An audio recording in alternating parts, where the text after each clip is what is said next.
Hey,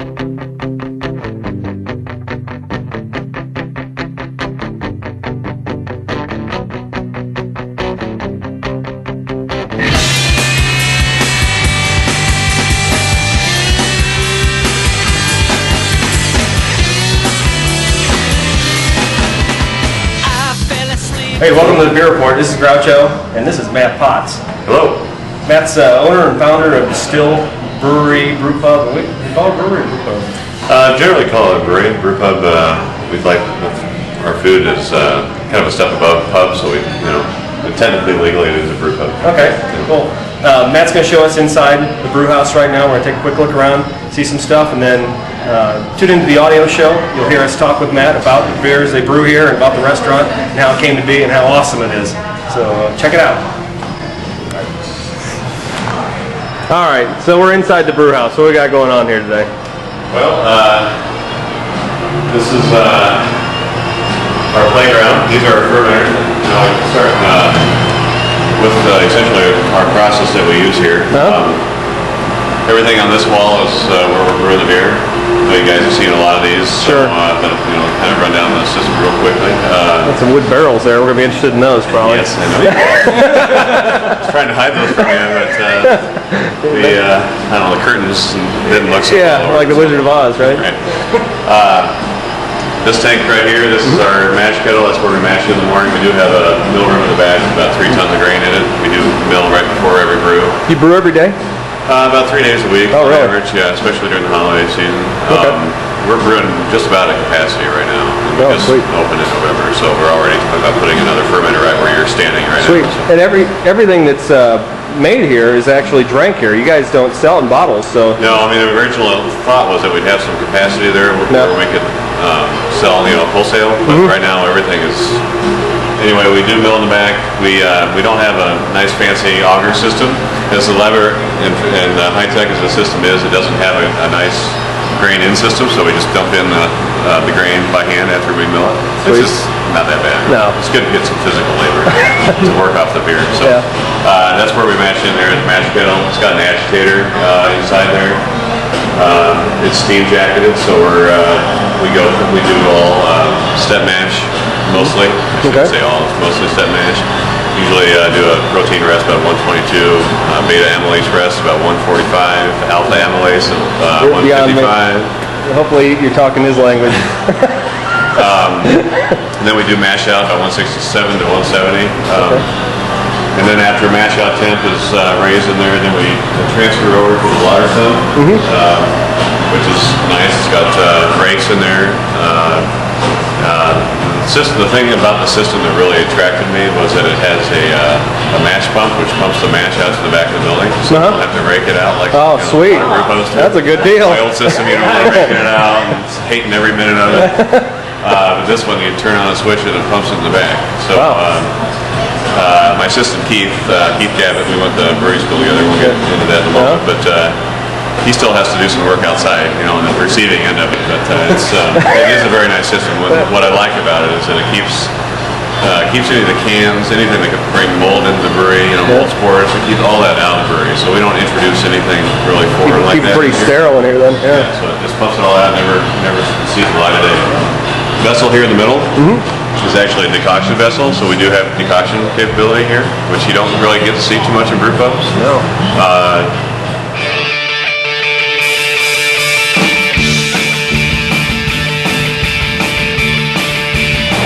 Right now we'll plan on using that for some lagers and maybe some kind of wheat beer. For a while, we didn't start using it right away because we needed to get some steam parts to it, but we're gonna have some fun with that. Oh, that's gonna be awesome. The Germans say that's the only way to make a true lager. Yeah. And since we have a decoction vessel, we're gonna agree with it. So, that's gonna be awesome. It'll be fun. Yeah. We do also use that tank quite a bit for doing small batches of root beer as well, so it kind of comes in handy. It's also steam jacket, it has an agitator in there, so you do little mini mashes in there if you wanted to. Excellent. You look under here, this is the manifold.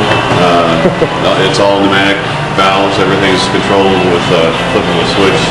The brew house master control panel is up there on the right. Yeah, so that isn't just like something you make to make your own brewery. I mean, you got to buy that somewhere. Is there a company that sells basically brewery in a box, or do you pick out pieces from places? Or this was a used system. So, was it? Yeah, it's built by Baraplan, which is a German company. Okay. And they came with the system. They got it because it cost a pretty penny. Yeah.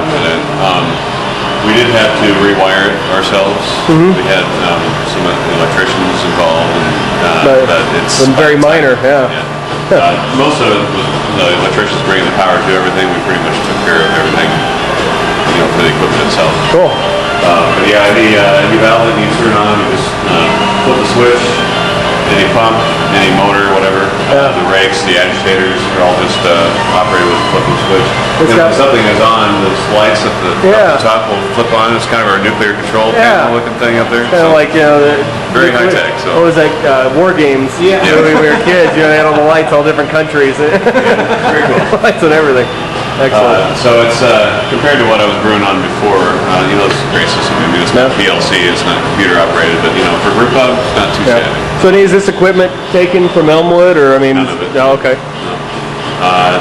We actually bought it used from a brewery over in Japan. Oh, okay. They brought it over on a freighter. Probably last October or November. So it's in a farmer's shed outside of town for several months while we were But I think we had to kind of buy it well in advance of construction just so we knew what kind of space we needed to work with. Yeah. And plus, once I saw that spent grain removal system, I said, I'll buy it. So, it's a nice system. This is a great one to have in our mothership first location. Yeah. It's kind of my baby. But after the lautering is done, the sparging, we transfer that back over. What was a mash kettle is now a brew kettle. Okay. And with that steam jacket, we bring that to a boil and add the hops and whatnot.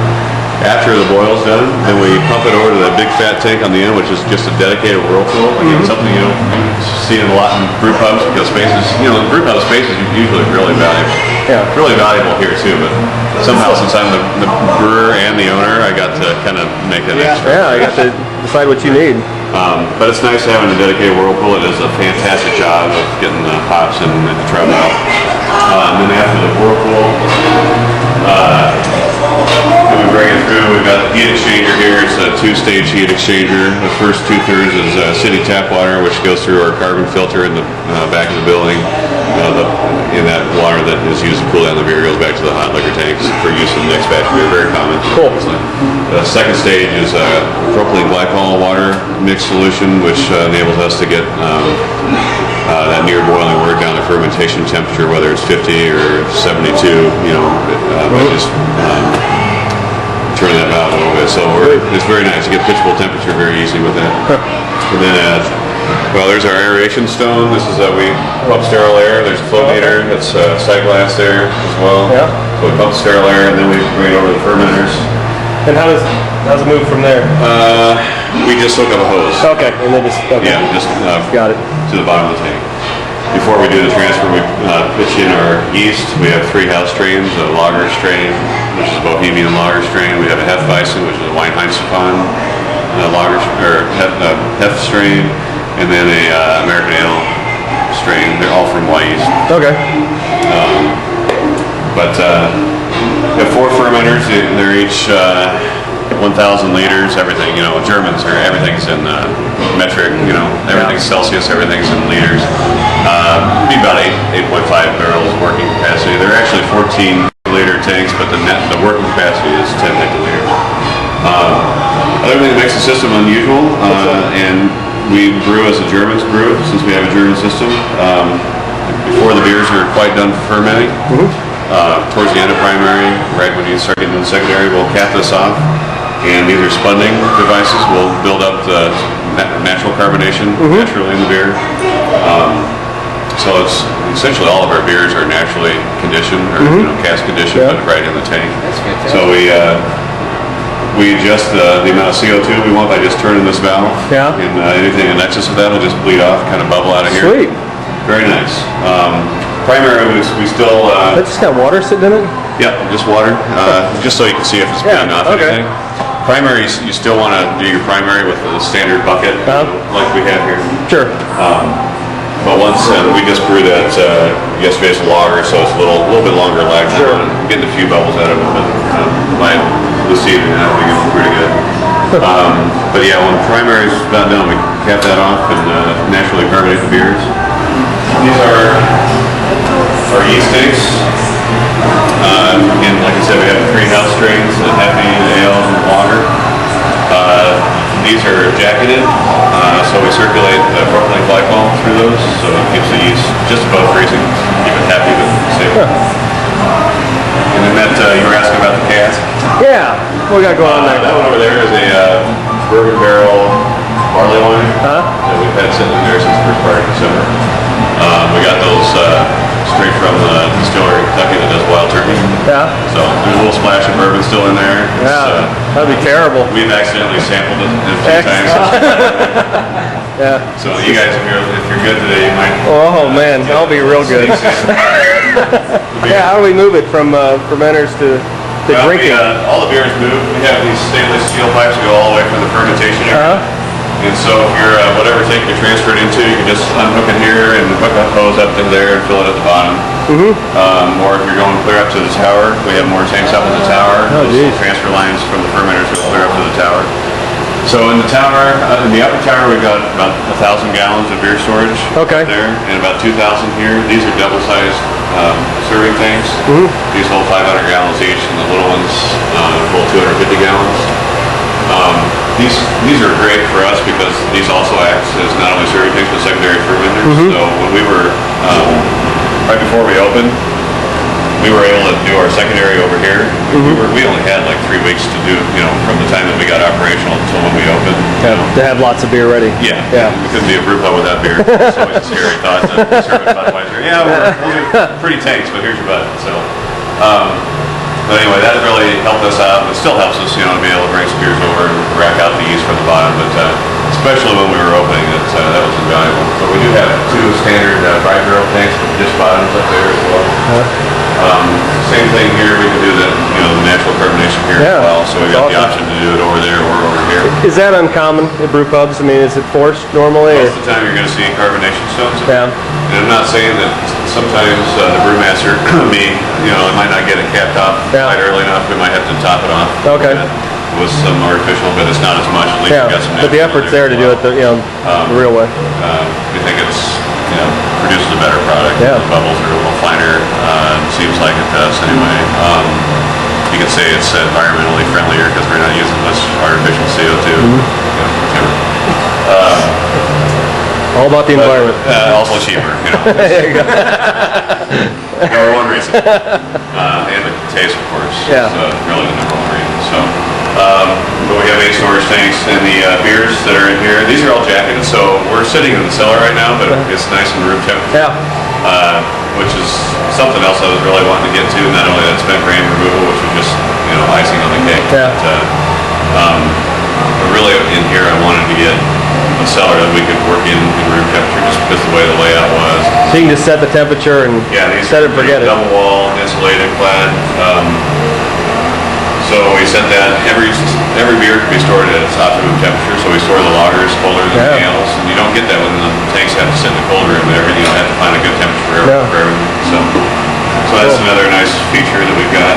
I think it makes you more versatile too, so you can handle a lot and not worry about having one style that's better for you. And, So it helps quite a bit. And then the beer is served directly from here to the tap, so you can see the lines, the glycol starts there and goes, kind of goes back there, it goes underground, then it goes into our keg cooler, which is there, goes through the pumps, which take it to the way to the rest of the bar. The purpose of the pumps is so we don't have to over-carbonate the beers from the tank to push it to the tower. The pumps kind of help drive it the rest of the way. Drive it through. Cool. And you'll see these, we just got these in a couple days ago. These are wine barrels. We're going to use those to make the framboise. Yeah, we're going to talk about that on the show because we're very interested in knowing about that. Yeah, so am I, actually. Great. Yeah, it's going to be a challenge, and it's also a scary thing to introduce any of that into the brewery as well. Yeah, wild yeast. If you can do that beer, that's going to be a home project. It's, we've got... No, I'm going to run out of tape here if we keep talking on here. We'll talk about that show. We do have oatmeal espresso stout in a bourbon barrel there, so that's sitting... Probably tap that on March 17th, St. Patty's Day. So. All right. We're coming here St. Patty's Day. That's a lot bigger operation than I figured. I mean, we've looked. There's little windows you can see inside the brewery, at the ends, but you don't really see all this down here unless you're Nice outside. view from the road, from Yeah. the patio up front, and then Oh. from the restaurant, in front of the bar. Yeah. You guys might not have seen that yet, No. but you can get a Haven't good done view of that. it. But yeah, from the side, it's pretty cool. So I wouldn't have thought there was this much going on back here. Very cool. Beer cellar's kind of tucked away here. All right. All right, so that's Destihl. We're going to go do our audio show now with Matt, and tune into that. It's mine or yours? Take it. Man's bar is his castle, for this school is my throne.